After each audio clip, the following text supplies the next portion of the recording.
Alhamdulillah Rabbil alamin Walladzi arsala rasulahu bil huda wa dinil haqq liyudhhirahu 'ala dini kulli wa kafa billahi shahidan. Asyhadu an la ilaha illallah wahdahu la syarikalah wa asyhadu anna Muhammadan abduhu wa rasuluh la nabiyya ba'dah.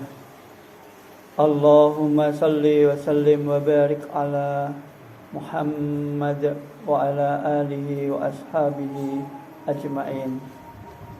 Faya ayyuhal hadirun rahimakumullah, usikum wa nafsi bitaqwallah. Ittaqullaha haqqa tuqatih wa la tamutunna illa wa antum muslimun. Faqala Allah Ta'ala fil Qur'anil Karim, a'udzu billahi minasy syaithanir rajim. Bismillahirrahmanirrahim.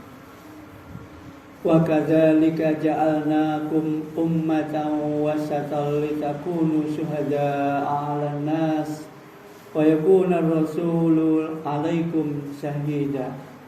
Al-ayat. Faqala Allah Ta'ala fi ayatil ukhra, kuntum khaira ummatin ukhrijat linnas ta'muruna bil ma'ruf wa tanhauna 'anil munkar wa tu'minuna billah. Shadaqallahul azim. Hadirin yang berbahagia rahimakumullah. Alhamdulillah, bersyukur kita karena limpahan rahmat dan karunia Allah yang tiada terkira, sehingga pada siang hari ini kita bisa meluangkan waktu, jiwa dan raga kita untuk mentaati perintahnya. Sebagai ungkapan rasa syukur, marilah kita wujudkan dalam bentuk meningkatkan kualitas keimanan dan ketakwaan kita kepada Allah Subhanahu wa taala, dalam artian takwa yang sebenar-benarnya. Kita berusaha di dalam setiap langkah hidup kita untuk mentaati apa yang menjadi perintahnya dan menjauhi apa yang menjadi larangannya. Jika setiap langkah kita diiringi dengan giroh ketaatan seperti ini, maka kita bisa berharap hidup kita akan mencapai kesejahteraan di dini wa dunia wal akhirah. Allahumma amin. Hadirin sidang Jumat yang berbahagia rahimakumullah. Di tengah hiruk pikuknya euforia mempersiapkan pemilu tahun 2024, pencapresan, maka akan banyak hal-hal yang harus kita waspadai, karena otomatis akan banyak fitnah, hoak, berita-berita yang bombastis, menciptakan identitas, kemudian mengunggulkan satu, merendahkan yang lainnya. Demikian juga dalam keimanan kita kadang-kadang terpengaruh oleh hal yang demikian. Maka kita sebagai umat Islam, Allah telah menetapkan diri kita ini sebagai umat yang berdiri di tengah-tengah. Tadi di dalam surat Al-Baqarah ayat yang ke-143 saya bacakan, wa kadzalika ja'alnakum ummatan wasatan. Dan demikianlah aku telah menciptakan kamu, menetapkan kamu sebagai umat yang wasaton. Wasaton itu berasal dari kata wasit.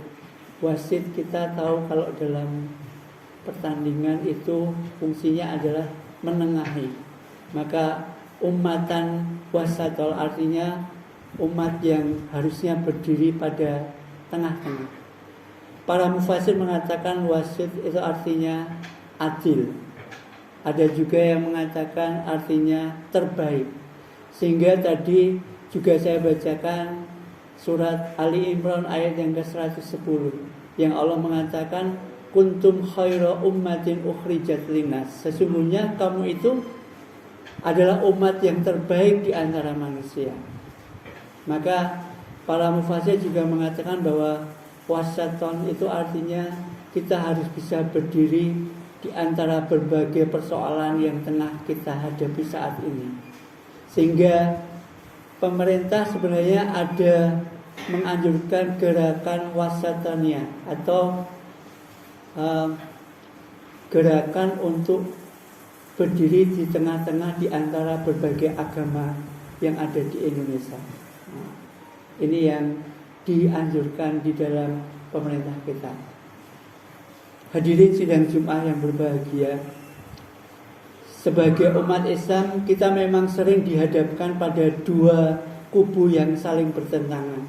Sehingga ada orang yang mengatakan ada umat Islam yang termasuk ekstrim kiri, ada yang masuk ekstrim kanan, ada juga yang termasuk golongan kiri, golongan kanan, ada yang radikal, misalkan ada yang terlalu lemah. Maka kita sebagai umat Islam yang ditetapkan Allah sebagai umatan yang harusnya berdiri di tengah-tengah, yang harusnya bisa menengahi berbagai persoalan yang ada di dalam kehidupan ini. Ini yang dimaksud sebagai umatan wasatah. Umat yang harusnya bisa berdiri di tengah-tengah, penuh keadilan. Sehingga dalam keagamaan kita pun harusnya juga jangan sampai terjebak kepada tekstual radikal yang hanya berdasarkan pada apa yang tercetak di dalam teks Al-Quran dan Al-Hadis, yang tidak mempertimbangkan berbagai hal, tetapi juga tidak terjebak dalam kontekstual yang liberal. Artinya kita senantiasa mudah memaafkan apa yang terjadi dalam masyarakat ini.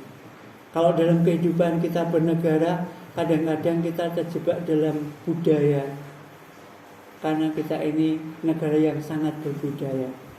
Tetapi sebagai umat Islam kita tidak juga boleh menjadikan budaya ini sebagai hal yang harus kita laksanakan di dalam keberagamaan kita. Karena kita sering terjebak kepada budaya yang menjadi seolah-olah itu ritual keagamaan kita, lebih-lebih di Jawa, di Yogyakarta ini. Hadirin yang berbahagia, kalau kita sebagai umat yang berada di tengah-tengah misalnya, kita dianjurkan menjadi orang yang dermawan. Dermawan ini adalah sikap tengah-tengah antara sikap boros dan sikap pelit. Kita dianjurkan menjadi sikap yang dermawan, karena sikap ini adalah sikap yang tengah-tengah. Kita tidak boleh boros, tetapi juga tidak boleh pelit. Sehingga umat Islam ini senantiasa berinfak, baik di dalam keadaan lapang maupun di dalam keadaan sempit. Ini yang menjadi ciri kita sebagai umat yang beriman. Kita juga di dalam bermasyarakat ini harusnya bersikap yang cerdas. Karena cerdas ini juga pertengahan di antara jenius dan bodoh sekali. Kita tidak boleh menjadi umat yang dibodoh-bodohkan, sehingga kita termakan oleh banyak berita bohong.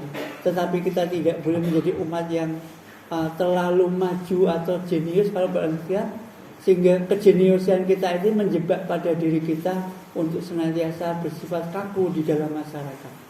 Tetapi kita diharapkan menjadi orang yang cerdas. Cerdas ini artinya bukan hanya sekedar pandai, tetapi juga dia bisa mengimbangkan antara data, fakta, dan rasa. Nah, ini yang harus kita pertimbangkan dalam berbagai hal. Hadirin yang berbahagia, dalam bidang yang berupa akidah, kita pun juga tidak boleh terlalu keras sehingga kita hanya berdasarkan pada tekstual hadis saja. Misalkan kita sering mendengar bahwa ada hadis yang mengatakan memanjangkan jenggot dan mencukur kumis itu adalah suatu kewajiban. Hadisnya memang berbunyi demikian, tetapi kita juga harus mempertimbangkan kontekstualnya dan latar belakang budayanya. Karena di saat itu kita sedang berperang dengan orang-orang non-muslim, sehingga orang-orang non-muslim itu cirinya adalah memanjangkan kumis dan memendekkan jenggot. Sehingga Nabi mengatakan memanjangkan jenggot, memotong kumis itu suatu yang wajib supaya dia membedakan. Tetapi dalam kontekstual sekarang itu bukan suatu hal yang harus kita pegangi secara radikal.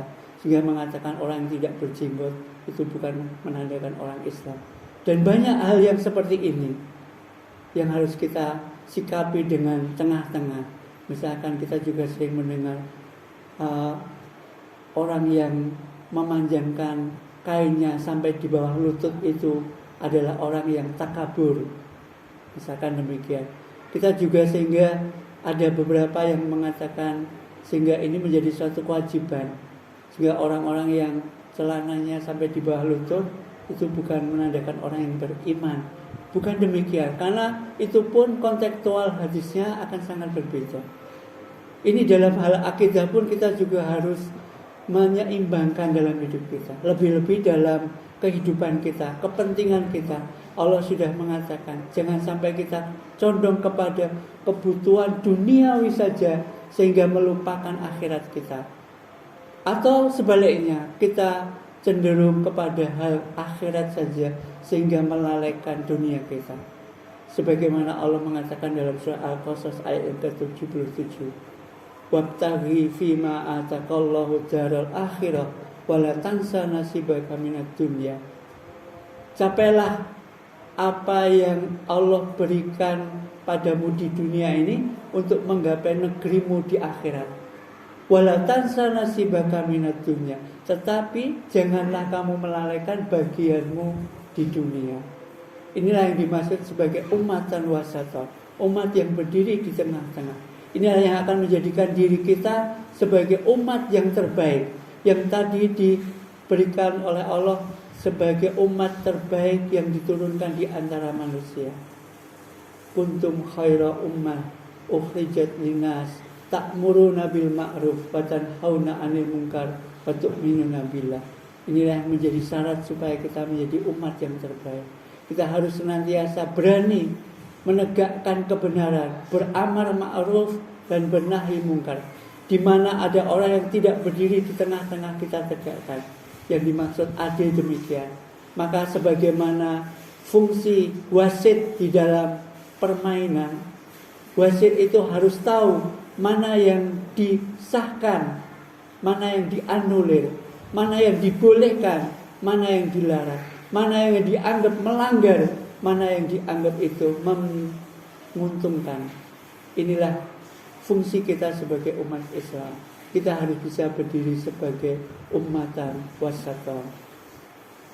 Hadirin yang berbahagia, jika kita bisa demikian, minimal kita bisa mempersiapkan diri kita ini sebaik-baiknya. Lebih-lebih kita sudah memasuki bulan Rajab, bulan pertengahan, yang senantiasa kita harapkan kita bisa menemui bulan yang mulia, yaitu bulan Ramadan, yang kira-kira 40 hari lagi kita akan menemuinya. Semoga dengan persiapan hati kita senantiasa menempatkan urusan ini dalam tengah-tengah, sebagaimana Rasulullah mengatakan, khaira umuri awsatuha. Sebaik-baik urusan itu adalah urusan yang di tengah-tengah.